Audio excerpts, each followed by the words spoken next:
cara memahami isi Alkitab dan alasan mengapa Alkitab diterjemahkan. Umat Kristen tidak penting untuk mempelajari bahasa asli Alkitab.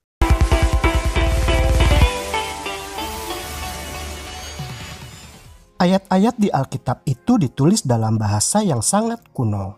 Ayat-ayat dalam Perjanjian Lama sebagian besar ditulis dalam bahasa Ibrani dengan beberapa bagian dalam bahasa Aram. Sedangkan ayat-ayat dalam Perjanjian Baru ditulis dalam bahasa Yunani Koine atau Greek.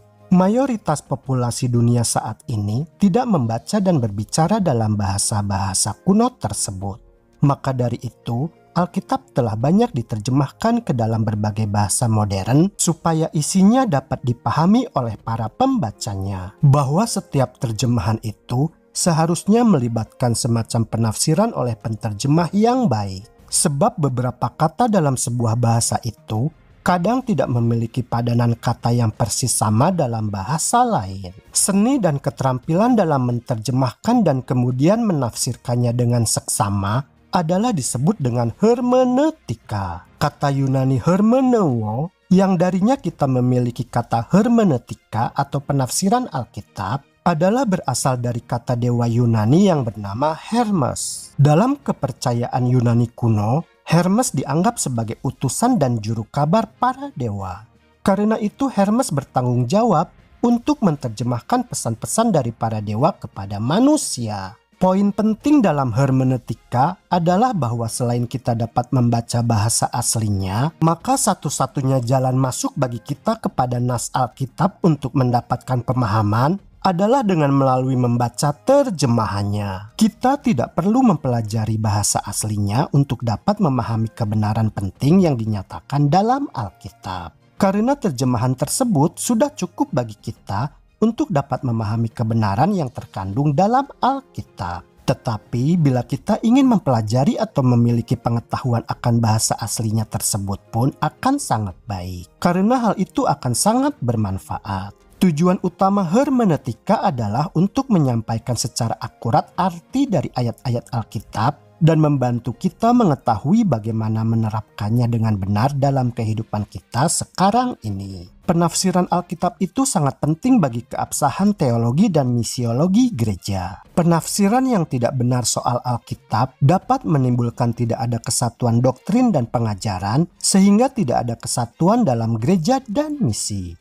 Oleh sebab itu, teologi yang keliru dan menyimpang akan berdampak pada penyimpangan arah misi yang kurang sempurna dan tidak sesuai dengan maksud firman Tuhan. Sehingga arti pekabaran untuk disampaikan kepada dunia ini akan menjadi kabur dan kurang efisien.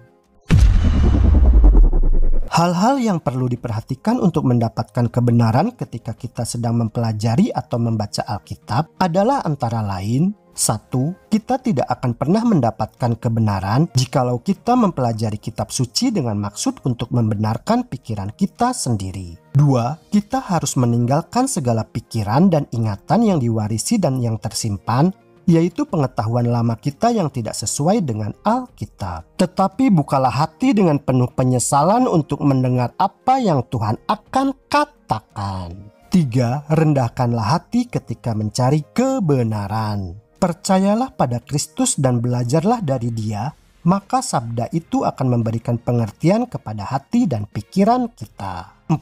Setiap orang jangan merasa pandai ketika mempelajari kitab suci. Karena Kristus berkata, engkau harus menjadi lemah lembut dan rendah hati jikalau engkau ingin menjadi bijaksana menuju keselamatan itu. 5. Ketika membaca firman Allah itu janganlah dalam rangka ingin sesuai dengan pikiran-pikiran kita sendiri. Melainkan selidikilah firman itu dengan teliti dan dalam doa yang disertai dengan pikiran yang tiada bercampur prasangka. 6. Jika sementara kita sedang membaca Alkitab, lalu pikiran kita itu mendapatkan keyakinan yang tidak sesuai dengan perkataan Allah, janganlah kita mencoba hendak menyesuaikan perkataan firman Tuhan di Alkitab itu dengan perasaan kita. Tetapi sesuaikanlah pendapat yang ada dalam pikiran kita itu dengan perkataan Allah yang tertulis dalam kitab suci Alkitab.